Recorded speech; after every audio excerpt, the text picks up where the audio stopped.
প্রত্যেকটি আমলের মধ্যে, প্রত্যেকটি কাজের মধ্যে ইখলাস থাকা চাই, খুলুসিয়ত থাকা চাই, একনিষ্ঠতা থাকা চাই। যে আমলের মধ্যে খুলুসিয়ত নাই, রিয়া রয়েছে, ওই আমল আল্লাহর কাছে মকবুল নয়। ইখলাস মানে হলো যে আমার এই কাজ, আমার এই আমল একমাত্র আল্লাহর সন্তুষ্টির জন্য। আমার এই আমল, এই কাজটা শুধু আল্লাহর নৈকট্য অর্জনের জন্যই আমি করতেছি, এটার নাম হলো ইখলাস। কথা বোঝা? প্রত্যেকটি কাজ, প্রত্যেকটি আমল আগে নিয়তকে খালেস করা চাই, একনিষ্ঠতা চাই। এই নিয়তের মধ্যে যদি গোলমাল হয় আমল বেকার হয়ে যাবে। এই জন্য নবী সাল্লাল্লাহু আলাইহি ওয়াসাল্লামের হাদিস আছে যে কিছু মানুষ রোজা রাখে অথচ তার রোজাটা শুধুই উপবাসের কষ্ট ছাড়া আর কিছুই না, কারণ তার এই রোজা রাখার মধ্যে যে ইখলাসের দরকার ছিল এই ইখলাস নাই। কিছু মানুষ দান খয়রাত করে, এটা শুধু বেকার দান খয়রাত করা ছাড়া কিছুই নাই। কিছু মানুষ রাত্রি যাপন করে, ইবাদত করে, সেটা শুধু তার নির্ঘুমের ক্লান্তি আর কষ্ট ছাড়া আর কিছুই না। কেন? নিয়তের, ইখলাসের অভাবে। এই জন্য প্রত্যেকটি আমল, প্রত্যেকটি কাজের মধ্যে একটাই নিয়ত থাকতে হবে, আল্লাহর সন্তুষ্টি এবং আল্লাহর নৈকট্যতা। কথা ঠিক না? ঠিক। এর ভিতরে যদি সামান্য গোলমাল হয়, ওই ইবাদত শুধু কষ্ট ছাড়া আর দুনিয়ার প্রাপ্তি ছাড়া আর কিছুই হবে না। এই জন্য রাসূলুল্লাহ সাল্লাল্লাহু আলাইহি ওয়াসাল্লামের হাদিস, বুখারী শরীফের প্রথম হাদিস, ইমাম বুখারী রাহমাতুল্লাহ আলাইহির কাছে সবচেয়ে প্রিয় যে হাদিসটা, সেই হাদিসটা তিনি তার এই কিতাবের শুরুতে নিয়ে আসছেন। قال رسول الله صلى الله عليه وسلم إنما الأعمال بالنيات وإنما لامرئ ما نوى فمن كانت هجرته إلى الله ورسوله فهجرته إلى الله ورسوله ومن كانت هجرته إلى الدنيا فيصيبها أو امرأة يتزوجها فهجرته ما هاجر إليه। খলিফাতুল মুসলিমিন হযরত ওমর রাদিয়াল্লাহু তাআলা আনহু মিম্বরে বসে প্রথম এই হাদিসটি পড়েছেন যে রাসূলুল্লাহ সাল্লাল্লাহু আলাইহি ওয়াসাল্লাম বলেছেন, ইন্নামাল আমালু বিন্নিয়াত, প্রত্যেকটি কাজ নিয়তের উপর নির্ভরশীল। সুবহানাল্লাহ বলেন। প্রত্যেকটি কাজ কিসের উপর নির্ভরশীল? নিয়তের উপর। প্রত্যেকটি ভালো কাজ করার সময় তার নিয়ত কি সেটা আল্লাহ তাআলা দেখেন। কে দেখেন? আল্লাহ তাআলা। আল্লাহ তাআলা বান্দার কলবের দিকে চেয়ে থাকে। সুবহানাল্লাহ। কলবের দিকে চেয়ে থাকে যে আমার বান্দা যে এই নামাজ পড়তেছে, রোজা রাখতেছে, হজ করতেছে, যাকাত দিতেছে, দান খয়রাত করতেছে, অন্যের উপকার করতেছে, এটার নিয়তটা কি, উদ্দেশ্যটা কি? আল্লাহ তাআলা বান্দার কলবের দিকে চেয়ে থাকে। হাদিসে কুদসির মধ্যে আছে, ইন্নাল্লাহ তাআলা লা ইয়ানজুরু ইলা সুওয়ারিকুম ওয়া আমওয়ালিকুম ওয়ালাকিন ইয়ানজুরু ইলা কুলুবিকুম ওয়া আমালিকুম। সুবহানাল্লাহ। নিশ্চয় আল্লাহ তাআলা বান্দার কোনো সম্পদের দিকে তাকায় না, কোনো সূরতের দিকে তাকায় না। আল্লাহ তাআলা তাকায় বান্দার অন্তরের দিকে এবং আমলের দিকে। সুবহানাল্লাহ। অন্তরের দিকে, যে বান্দা কোন উদ্দেশ্যে আমলটা করতেছে। ইন্নামাল আমালু বিন্নিয়াত, এই হাদিসটির ব্যাখ্যায় ইমাম শাফি রহমতুল্লাহ আলাইহি বলেন, ইন্নামাল আমালু বিন্নিয়াত মানে আই সিহহাতুল আমালি বিন্নিয়াত, অর্থাৎ প্রত্যেকটি কাজ বিশুদ্ধ আর অশুদ্ধ হওয়া নির্ভর করে নিয়তের উপরে। সুবহানাল্লাহ। প্রত্যেকটি কাজ বিশুদ্ধ আর অশুদ্ধ হওয়া দারমদার হলো কিসের উপরে? নিয়তের উপর। কাজটা করছে, নিয়ত ভালো, বাস কাজটি বিশুদ্ধ। কার কাছে বিশুদ্ধ? আল্লাহ তাআলার কাছে। প্রত্যেকটি কাজ বিশুদ্ধ হয় কিসের উপরে? নিয়তের উপরে। আর অশুদ্ধ হয় নিয়তের কারণে। কথা বুঝে আসছে? আর ইমামে আজম আবু হানিফা রহমতুল্লাহ আলাইহি বলেন, ইন্নামাল আমালু বিন্নিয়াত মানে আই সওয়াবুল আমাল বিন্নিয়াত, অর্থাৎ প্রত্যেকটি কাজের সওয়াব হওয়া আর না হওয়ার দারমদার হলো নিয়তের উপর। সুবহানাল্লাহ বলে। অর্থাৎ বান্দা কাজটা করতেছে, যদি আল্লাহর সন্তুষ্টি থাকে, আল্লাহর নৈকট্য অর্জন থাকে, তাহলে অবশ্যই ওই কাজের মধ্যে সওয়াব পাবে। সুবহানাল্লাহ। আর যদি বান্দার এই কাজের মধ্যে আল্লাহর সন্তুষ্টি না থাকে, আল্লাহর নৈকট্য অর্জন না থাকে, তাহলে সে ওই কাজের মধ্যে সওয়াব পাবে না। এজন্যই নবীজি বলেছেন প্রত্যেকটা কাজের আগে নিয়তকে খালেস করা চাই।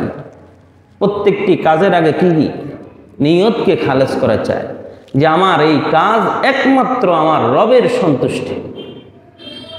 ওয়ামা উমিরু ইল্লা লিয়াবুদুল্লাহ ওয়ামা উমিরু ইল্লা লিয়াবুদুল্লাহ মুখলিসিনা লাহুদ্দিন। আল্লাহ তাআলা বান্দাকে একনিষ্ঠভাবে ইবাদত করার জন্য নির্দেশ দিয়েছেন। সুবহানাল্লাহ। একনিষ্ঠভাবে ইবাদত করার জন্য নির্দেশ দিয়েছেন কে? আল্লাহ তাআলা। প্রত্যেকটি ইবাদত, প্রত্যেকটি কাজ একমাত্র রব্বে কায়নাতের সন্তুষ্টির জন্য হবে। এর ভিতরে যাতে করে আরেকটা নিয়ত না ঢুকে, ঢুকলে আমলটা বরবাদ। এজন্য মাহমুদ ইবনে লাবিদ রাদিয়াল্লাহু তাআলা আনহু থেকে বর্ণিত, রাসূলুল্লাহ সাল্লাল্লাহু আলাইহি ওয়াসাল্লাম ইরশাদ ফরমান, কিয়ামতের আগে আমার উম্মতের জন্য আমি সবচেয়ে বেশি যেটা আশঙ্কা করছি সেটা হলো আশিরকাতুল আসগর, ছোট শিরিক। কথা বুঝতেছেন? নবীজি বলেন কিয়ামতের আগে আমার উম্মতের জন্য আমি সবচেয়ে বেশি ছোট শিরিকের আশঙ্কা করছি। কি শিরিকের?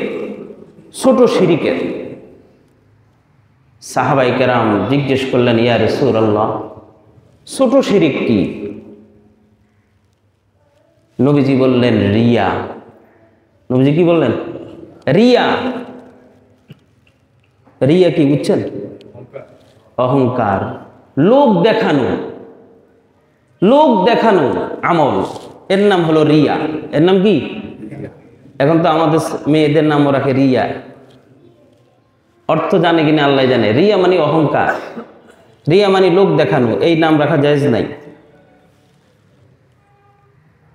তাহলে নবীজি বললেন ছোট শিরিকের আমি বেশি আশঙ্কা করছি, আর ছোট শিরিক হলো রিয়া। রিয়া মানে হলো লোক দেখানো আমল। কিয়ামতের দিন আল্লাহ তাআলা যখন বিনিময় দেওয়ার জন্য বসবেন, তখন রিয়াকারীদেরকে আল্লাহ তাআলা বলবেন, যাও, যাদেরকে দেখানোর উদ্দেশ্যে আমল করেছ, আজকে তাদের কাছে গিয়ে দেখো কোনো সাহায্য পাও কিনা। বলে নাউজুবিল্লাহ। আল্লাহ তাআলা ব্যতীত হাসরের মাঠে অন্য কেউ সাহায্য করতে পারবে? পারবে না। এই জন্য প্রত্যেকটি আমল যাই করি না কেন, আমরা ছোট বড় যতটুকু আমল করি না কেন, প্রত্যেকটি আমলের মধ্যে আমাদের নিয়তকে আমরা খালেস করব, নিয়তকে বিশুদ্ধ করব, যে আমার এই নামাজ, রোজা, হজ, যাকাত, দান, খয়রাত, পরজনের উপকার, প্রত্যেকটি কাজের উদ্দেশ্য হলো আমার রবকে খুশি করা। সুবহানাল্লাহ। এই নিয়ত করতে পারবো না ইনশাআল্লাহ? আল্লাহ পাক কবুল করেন বলেন আমিন। এই জিনিসটা আজকে আমাদের মধ্যে নবীজি যে আশঙ্কা করেছেন, সে আশঙ্কার প্রতিফলন ঘটেছে। অধিকাংশ মানুষের আমলের ক্ষেত্রে নিয়ত বিশুদ্ধ নাই, নিয়ত অশুদ্ধ, শুধু লোক দেখানো মনোভাব, শুধু লোক দেখানো মনোভাব। নামাজ পড়ি না কেন, হজ করি না কেন, যাকাত দিই না, যাই করি না কেন, লোক দেখানো মনোভাব। এই লোক দেখানো মনোভাবই হলো আশিরকুল আসগর, ছোট শিরিক। এজন্য এক হাদিসে আছে যে কেউ যদি এই রিয়া বিশিষ্ট ইবাদত নিয়ে আল্লাহ তাআলার কাছে হাজির হয়, তো আল্লাহ তাআলা তাকে বলবেন যে তুমি তো আমার ইবাদতের মাঝে শিরিক করেছ, অন্য জনকে ঢুকিয়ে দিয়েছ, সুতরাং আমার এবাদতের মধ্যে অন্যকে যদি ঢুকায় আমি ওই এবাদত গ্রহণ করি না, আমি আমার শরীকের জন্য এটাকে ছেড়ে দিই। বলেন নাউজুবিল্লাহ। এই জন্য খুব সাবধান, আমল যাই করি না কেন নিয়ত আর ঈমানকে খালেস করতে হবে। আখলিস দীনাকা ইয়াকফিকাল আমালুল কলিল, যে আমল অল্প হোক না কেন এটাকে খালেস করো, বিশুদ্ধ করো, তাহলে নাজাতের জন্য যথেষ্ট হয়ে যাবে। সুবহানাল্লাহ, যথেষ্ট। এক গ্রাম্য ব্যক্তি এসে বলে, ইয়া রাসূলুল্লাহ, ইয়া হাবিবাল্লাহ, আমাকে সহজ সরল কিছু ইবাদতের কথা বলেন যেইগুলা আমল করলে আমি আল্লাহর জান্নাতে যেতে পারবো। নবীজি বললেন, তুমি 5 ওয়াক্ত ফরজ নামাজ যথা সময় আদায় করবা। লোকটি বললেন, এই ছাড়া আর কিছু আছে কি? নবীজি বললেন, না, এই ছাড়া আর কোনো নাই, তবে নফল নামাজ পড়তে পারলে ভালো, না পড়লেও কোনো অসুবিধা নাই। এরপরে বললেন, রমজান মাস আসলে ফরজ রোজাগুলা রাখবা। লোকটি বললেন, এই ছাড়া আর কিছু আছে কি? নবীজি বললেন, না, এই ছাড়া আর কোনো রোজা নাই, তবে নফল রোজা পড়তে পারলে ভালো, না পড়লে আল্লাহ রব্বুল আলামিনের কাছে তুমি পাকড়াও হবা না। এরপরে তোমার উপরে যাকাত যদি ফরজ হয় যাকাত প্রদান করবা। লোকটি বললেন, ইয়া রাসূলুল্লাহ, এছাড়া আর কোনো বিধান আছে কি দান খয়রাতের ব্যাপারে? নবীজি বললেন, না, তবে অতিরিক্ত যদি দান করতে পারো সেটা ভালো, না করতে পারলেও আল্লাহর কাছে পাকড়াও হবে না। লোকটি বললেন, ইয়া রাসূলুল্লাহ, আল্লাহর জাতের কসম করে বলি, আপনি যা বলেছেন তার উপরে আমি হুবহু আমল করব, তার থেকে কিছু কমাবো না এবং বৃদ্ধি করব না। এই কথাটি বলে লোকটি চলে যাচ্ছেন। পিছন দিক থেকে আল্লাহর পয়গম্বর সাহাবায়ে কেরামকে বললেন, আমার সাহাবীরা, তোমরা কি জান্নাতি কোনো মানুষ দেখতে চাও? ওই লোকটার দিকে তাকাও, সে যা বলেছে যদি সত্য হয় সে আল্লাহর জান্নাতি মেহমান। সুবহানাল্লাহ, জান্নাতি মেহমান। নিয়ত, আমল কম হোক না কেন, নিয়ত যদি বিশুদ্ধ হয়, আমার রবের সন্তুষ্টির জন্যই আমি আমল করতেছি, আমার রবের নৈকট্য অর্জনের জন্যই আমি করতেছি, তো এই আমল দ্বারা ইহকাল এবং পরকালের কল্যাণ হবে, এতে কোনো সন্দেহ নাই। সুবহানাল্লাহ। আর যদি লোক দেখানো মনোভাব থাকে, পুরা বরবাদ, পুরা বরবাদ। একটা জানালা কাটলেন আপনি, জানালা, ঘরের জানালা কাটি না আমরা, দেখেন এই জানালা কাটার মাধ্যমেও আমি সওয়াব অর্জন করতে পারি। কিভাবে? জানালা কাটতেছি, আমার নিয়ত হলো যে এই জানালা দিয়ে আমি মুয়াজ্জিন সাহেবের আজানের আওয়াজ শুনবো আর জামাতে গিয়ে শরীক হব। এই জানালার আলো দিয়ে আমি কোরআন তেলাওয়াত করব, এই জন্য আমি জানালা কাটতেছি। যতদিন এই জানালা থাকবে ততদিন তার আমল নামার মধ্যে নেকি লিখতেই থাকবে, লিখতেই থাকবে। সুবহানাল্লাহ, নিয়তটা বড় ভালো। এই যে নিয়ত করলো সে, এতে করে কি তার জানালা দিয়ে হাওয়া বাতাস ঢুকবে না? কি বলেন, ঢুকবে না? অবশ্যই ঢুকবে, কিন্তু নিয়তটা ভালো হওয়ার কারণে তার হাওয়া বাতাসের সাথে সাথে নেকিয়তে তার আমল নামার মধ্যে জমা হচ্ছে। সুবহানাল্লাহ। এই জন্য নবীজি বলেন, ইন্নামাল আমালু বিন্নিয়াত, আই সওয়াবুল আমালি বিন্নিয়াত। প্রত্যেকটি কাজের সওয়াব তার নিয়তের উপরে নির্ভর করে, নিয়তের উপরে। নবীজি একটা উদাহরণ দিয়ে বলতেছে, ফামান কানাত হিজরাতুহু ইলাল্লাহি ওয়া রাসূলিহি, কোন ব্যক্তি যদি হিজরত করে নিজের এলাকার মানুষের ঈমানের কারণে নির্যাতিত নিপীড়িত হয়ে যদি আল্লাহর সন্তুষ্টির জন্য অন্যত্র পাড়ি জমায়, উদ্দেশ্য হলো আল্লাহর সন্তুষ্টি, আল্লাহ রসুলের সন্তুষ্টির জন্য, তাহলে ফাহিজরাতুহু ইলাল্লাহি ওয়া রাসূলিহি, আল্লাহর নবী বলেন তার হিজরতটা আল্লাহ আল্লাহ রসুলের জন্যই হবে। সুবহানাল্লাহ। ওয়ামান কানাত হিজরাতুহু ইলা দুনিয়া ইউসিবুহা, আর যদি তার হিজরতটা হয় দুনিয়ার কিছু কামাই করার জন্য, কিছু কিসের জন্য? কামাই করার জন্য। মক্কা থেকে কিছু কাফেরেরা মদিনায় হিজরত করছেন, দুর্ভিক্ষের সময় কিছু মাল পানি পাওয়ার জন্য, যুদ্ধলব্ধ সম্পদ গনিমতের কিছু মাল পাওয়ার জন্য হিজরত করছে।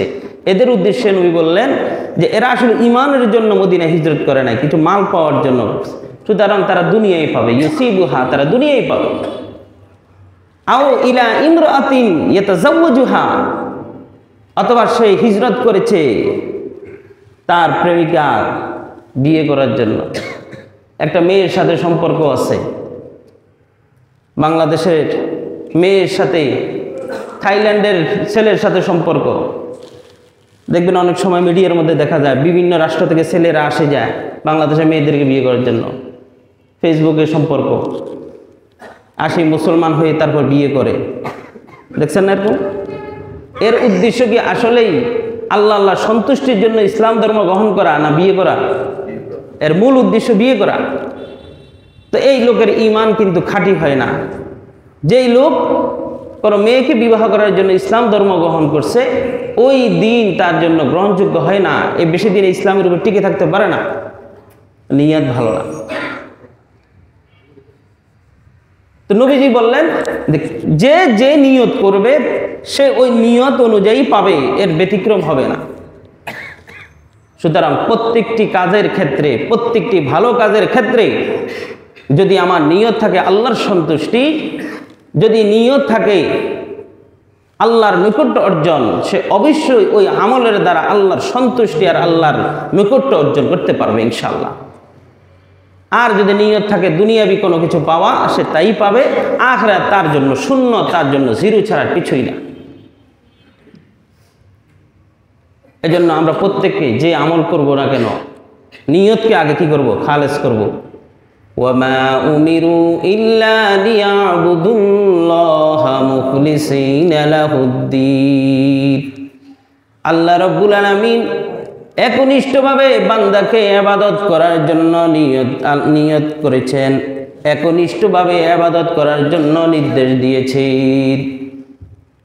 হযরতে আবু হুরায়রা রাদিয়াল্লাহু তাআলা আনহু থেকে বর্ণিত, এক লোক নবীজির কাছে এসে বলে, ইয়া রাসূলুল্লাহ, ইয়া হাবিবাল্লাহ, আমি ইবাদত করতেছি আল্লাহর সন্তুষ্টির জন্য, তবে আমার মনে এটাও জাগে যে এই ইবাদতের দ্বারা, এই কাজের দ্বারা যেন মানুষ আমার প্রশংসা করে।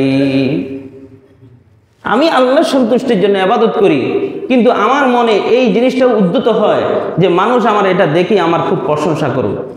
এরকম আছে না অনেকে?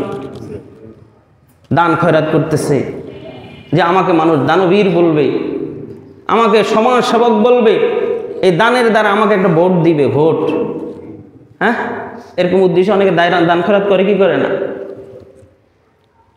নামাজ পড়ে মানুষ আমাকে বড় নামাজি বলবে, হজ করে আমাকে বড় হাজি সাহেব বলবে, আলহাজ বলবে।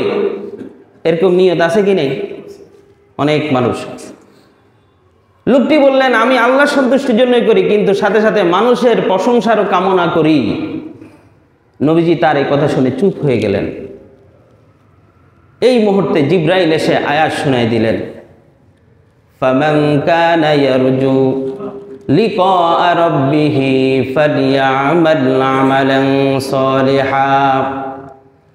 ফামান কানা ইয়ারজু লিকা রাব্বিহি ফালইআমাল আমালান সালিহা ওয়ালা ইউশরিক বিইবাদাতি রাব্বিহি আহাদা। আল্লাহ রাব্বুল আলামিন বলেন, যারা কিয়ামতের ময়দানে আল্লাহ রাব্বুল আলামিনের সাক্ষাৎ কামনা করে, দিদার কামনা করে, তারা যেন একনিষ্ঠভাবে আল্লাহ রাব্বুল আলামিনের ইবাদত করে। ওয়ালা ইউশরিক বিইবাদাতি রাব্বিহি আহাদা, এবং আল্লাহ রাব্বুল আলামিনের ইবাদতের মধ্যে অন্য কাউকে শরীক না করে। আল্লাহু আকবার। আল্লাহ তাআলার দিদার যারা কামনা করে, আমরা আল্লাহ তাআলার দিদার কামনা করি কি করি না? আল্লাহ তাআলার সাথে আমাদের সাক্ষাৎ হোক, কিন্তু আমরা চাই কি চাই না? দুনিয়াতে আমরা নামাজ পড়তেছি আল্লাহকে না দেখে, আল্লাহকে বিশ্বাস করতেছি না দেখে, আল্লাহর বিধান মানতেছি না দেখে, কিন্তু পরকালে আমরা যেন আল্লাহকে দেখতে পাই, এটা আমরা সবসময় কামনা করি। আর আল্লাহ তাআলাকে দেখা যে কত বড় নেয়ামত, হাদিস শরীফে আছে, বান্দাকে আল্লাহ তাআলা ডাক দিয়ে বলে, বান্দা আমি যা যা ওয়াদা করেছি সব কি পেয়েছ? বান্দা বলবে, রব সব পাইছি, তবে একটা জিনিস তো পাই নাই, তোমাকে যে বিশ্বাস করলাম, তোমার যে ইবাদত করলাম, তোমাকে তো চর্মচোখে সরাসরি দেখতে পাই নাই। আল্লাহ বলবেন, যাও তোমার সাথে আমি সাক্ষাৎ করব। সুবহানাল্লাহ। জান্নাতের মধ্যে বিশাল এক অডিয়েন্স তৈরি করবে, প্যান্ডেল তৈরি হবে, স্টেজ হবে, সেখানে আল্লাহ তাআলা সব জান্নাতীদের সাথে দেখা করবে। সুবহানাল্লাহ। আল্লাহ তাআলা সালাম দিবে, সালামুন কওলাম মির রব্বির রহিম, দয়াময় আল্লাহর পক্ষ থেকে তোমাদের উপরে সালাম, শান্তি। এরপরে পর্দা সরাই দিবে, নূরের পর্দাগুলা সরাই দিবে। জান্নাতীরা আল্লাহ তাআলাকে দর্শন করার সাথে সাথে সেজদায় পড়ে যাবে, 50,000 বছর পর্যন্ত সেজদায় পড়ে থাকবে। সুবহানাল্লাহ। এরপরে যখন হুঁশ হবে, জান্নাতীদের কাছে মনে হবে জান্নাতে যত নেয়ামত পেয়েছে, সমস্ত নেয়ামত থেকে আল্লাহকে দর্শন করাই সবচেয়ে বড় নেয়ামত। সুবহানাল্লাহ। আল্লাহু আকবার। এত সুন্দর আল্লাহ তাআলা, আল্লাহর সৃষ্টিগুলো যদি এত সুন্দর হয়, তো আমার রব কত সুন্দর, কত সুন্দর। আল্লাহু আকবার। তো সেই রবের সাথে আমরা দিদার করতে চাই কি চাই না? এর জন্য আমাদের 1 নম্বর শর্ত হলো যে ওই প্রত্যেকটা ইবাদতের মধ্যে যেন শিরক না থাকে। শিরক বলতে লোক দেখানো মনোভাব যেন না থাকে, রিয়া যেন না থাকে, খুলুসিয়ার সাথে, ইখলাসের সাথে যেন আমাদের ইবাদত হয়। আমরা কাউকে দেখানোর জন্য ইবাদত করি না, আমরা একমাত্র আমার রবের সন্তুষ্টি আর খুশির জন্য আর নৈকট্য অর্জনের জন্য ইবাদত করি। করা ঠিক নেই? আল্লাহ পাক আমাদেরকে একনিষ্ঠভাবে আল্লাহ তাআলার ইবাদত করার তৌফিক দান করেন, আমিন। সম্মানিত হাজরিন, হযরতে আবু হুরায়রা রাদিয়াল্লাহু তাআলা আনহুকে সামির আসবাহি নামক এক তাবিঈন জিজ্ঞেস করলেন যে আপনি আল্লাহর রাসূলের সবচেয়ে বেশি হাদিস বর্ণনা করেছেন, সমস্ত মুহাদ্দিসের মধ্যে, রাবীদের মধ্যে থেকে সবচেয়ে বেশি হাদিস বর্ণনা করেছেন আবু হুরায়রা রাদিয়াল্লাহু তাআলা আনহু। ওনাকে জিজ্ঞেস করলেন আল্লাহর পয়গম্বরের সাহাবী আবু হুরায়রা, আপনি আল্লাহ রাসূল কি আপনাকে বিশেষ কোনো হাদিস বর্ণনা করেছেন কিনা যা অন্যকে বলে নাই? হযরতে আবু হুরায়রা বলেন, হ্যাঁ, আমাকে আল্লাহ রাসূল সাল্লাল্লাহু আলাইহি ওয়াসাল্লাম এমন একটি হাদিস বর্ণনা করেছেন যে হাদিসটি আমি আর আল্লাহ রাসূল ব্যতীত তৃতীয় কেউ ছিল না। সুবহানাল্লাহ। আমি তোমাকে এই হাদিসটি বলবো। এই বলার মুহূর্তেই হাদিসের মধ্যে লেখে হযরতে আবু হুরায়রা রাদিয়াল্লাহু তাআলা থরথর করে কাঁপতেছে। এক পর্যায়ে উনি জ্ঞান হারিয়ে জমিনে লুটিয়ে পড়েছেন, দীর্ঘ সময় বেহুশ ছিলেন। এরপরে আবার হুঁশ হলো, তিনি আবারও থরথর করে কেঁপে আবার বেহুশ হয়ে গেলেন, তৃতীয়বারও বেহুশ হয়ে গেলেন।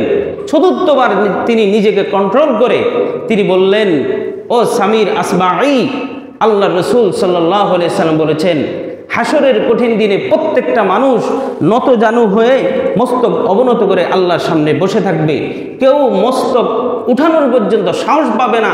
ওই বিচারের সর্বপ্রথম আল্লাহ তাআলা 3 ব্যক্তিকে ডাক দিবেন। প্রথম বিচারে স্টার্ট করবেন 3 ব্যক্তিকে দিয়ে। কাকে? কয় ব্যক্তি? 3 ব্যক্তিকে দিয়ে আল্লাহ তাআলা বিচার শুরু করবেন। 1 নাম্বার হলো হাফেজে কোরআন এবং মাওলানা। হাফেজে কোরআন এবং কোরআনের আলেম তাকে ডাক দিয়ে বলবেন, তোমাকে যে আমি আমার আমানত কোরআন হাদিসের ইলম দিয়েছি, তুমি কি যথাযথভাবে আমল করেছ? লোকটি বলবেন, বারি তাআলা, তোমার নাযিলকৃত কিতাব পড়ে পড়ে সারা রাত কাটিয়ে দিয়েছি, তোমার ইলম প্রচার প্রসার করেছি শুধু তোমার সন্তুষ্টির জন্য। আল্লাহ তাআলা বলবেন, তুমি মিথ্যা বলেছ। নাউজুবিল্লাহ বলেন।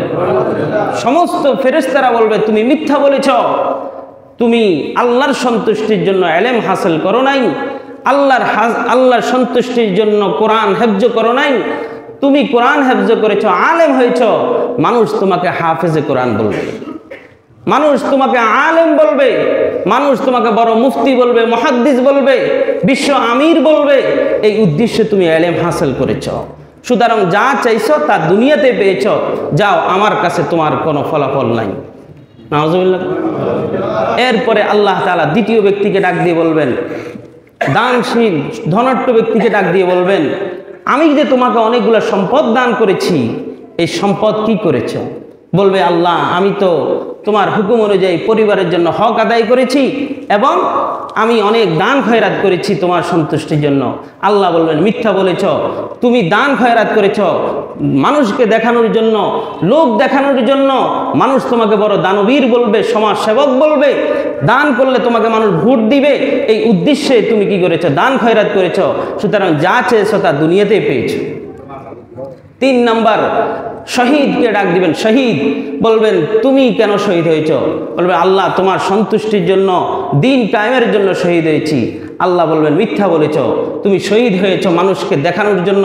মানুষ তোমাকে বীর প্লান বলবে, মানুষ তোমাকে শহীদ বলবেন, মানুষ তোমাকে মুক্তিযোদ্ধা বলবেন, এই নিয়তেই তুমি শহীদ হয়েছ। যা চেয়েছো তা দুনিয়াতে পেয়েছ।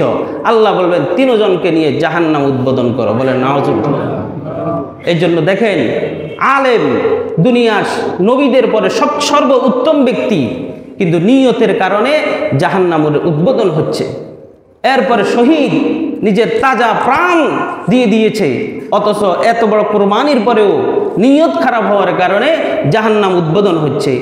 দান খয়রাত নিজের উপার্জিত অর্থ সামর্থ্য দিয়ে সে এত কষ্ট করে দান খয়রাত করছে, অথচ নিয়তের কারণে, রিয়া থাকার কারণে আমলের মধ্যে বরবাদ হয়ে গেছে। এজন্য নবীজি বলেন, ইন্নামাল আমালু বিন্নিয়াত, প্রত্যেকটি আমল নিয়তের উপরে নির্ভরশীল। নিয়ত ভালো হবে, আল্লাহর সন্তুষ্টি, দুনিয়ার কল্যাণ, আখরাতে কল্যাণ হবে। আর যদি নিয়ত খারাপ হয়, দুনিয়াও বরবাদ, আখরাতে বরবাদ। এজন্য আল্লাহ পাক যেন আমরা টুটাফাটা যাই আমল করি না কেন, একমাত্র কার সন্তুষ্টির জন্য করব? আল্লাহর সন্তুষ্টির জন্য করব। আর এর ভিতরে অন্য কোনো নিয়ত যেন না থাকে। আল্লাহ পাক আমাদের সকলকে প্রত্যেকটি আমল নিয়ত খালেস করার তৌফিক দান করবেন। আমিন। ওয়া আখিরু দাওয়ানা আলহামদুলিল্লাহি রাব্বিল আলামিন।